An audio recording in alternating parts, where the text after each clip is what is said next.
The scratching at Earl Whitmore's door started just before dawn, soft and deliberate, like something testing whether it was welcome.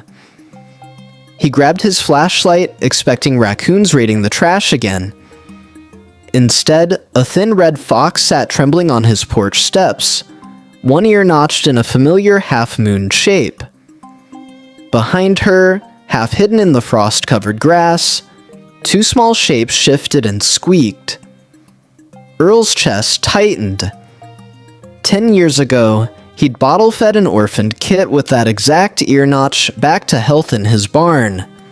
She'd run off into the woods the morning he opened the crate, and he'd never expected to see her again, let alone with company.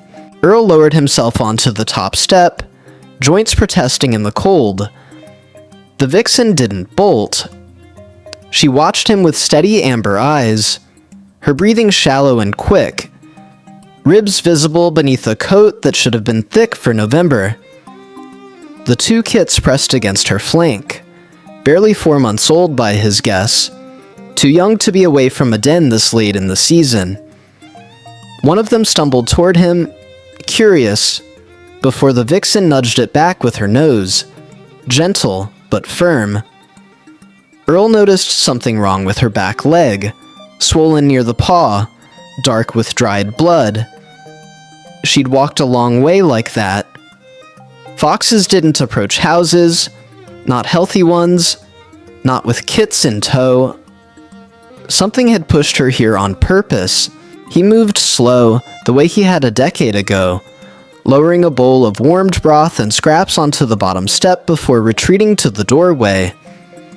The vixen's nose twitched, and after a long pause, she limped forward and ate.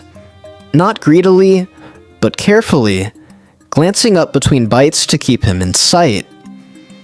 Earl studied the wound on her leg again under better light. It wasn't a trap injury or a bite. It looks like a burn, the fur scorched away in a clean line, the kind of mark left by something metal and hot. His stomach turned. Wildfire season had ended weeks ago, but ranchers sometimes burned brush piles this time of year, and dens got built in the worst places. If her home had gone up in flames, these two kits might be all she had left. By mid-morning, Earl had called Marlene at the Wildlife Rehab Center 2 towns over, the same woman who'd talked him through bottle feedings all those years back. She promised to drive out that afternoon, but warned him plainly. A vixen this thin, with a leg that bad, might not survive transport, let alone surgery. If she's choosing to be near you, Marlene said carefully, it's probably because she's not planning on sticking around much longer. Foxes don't bring kits to strangers unless they're out of options. Earl sat with that for a long moment, watching the vixen curl protectively around her kits in the patch of sun by his woodpile. He thought about the empty crate in his barn, untouched since the day he'd let her go, and wondered if some part of her had remembered exactly where it was. Marlene arrived just past 2, kneeling slowly beside the woodpile with a carrier and a calm voice that didn't spook the kits. But when she reached for the vixen, the fox didn't flinch or run.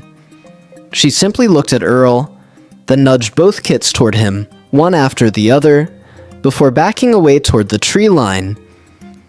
She's not coming, Marlene said quietly, watching the vixen's labored gait as she crossed the yard.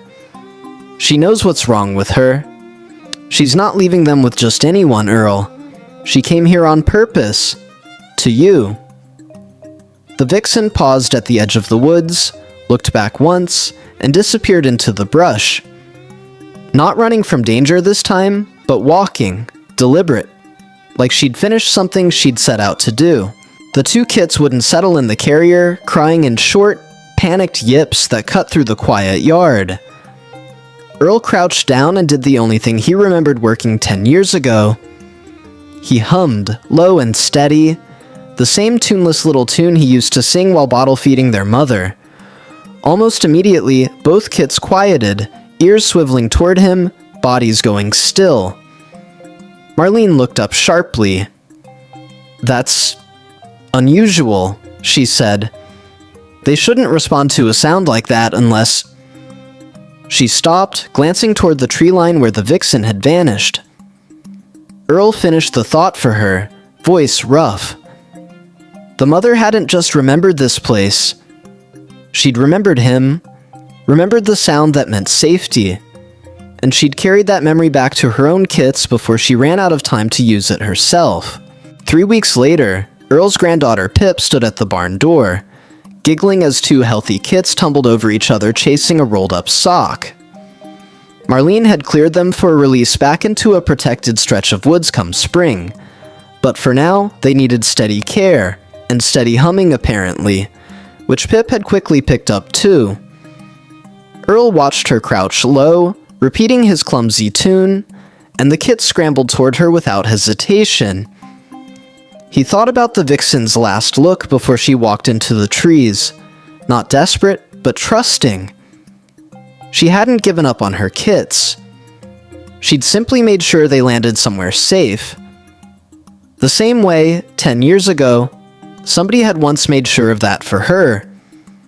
Kindness, it turned out, didn't disappear. It just waited quietly for the right moment to come walking back.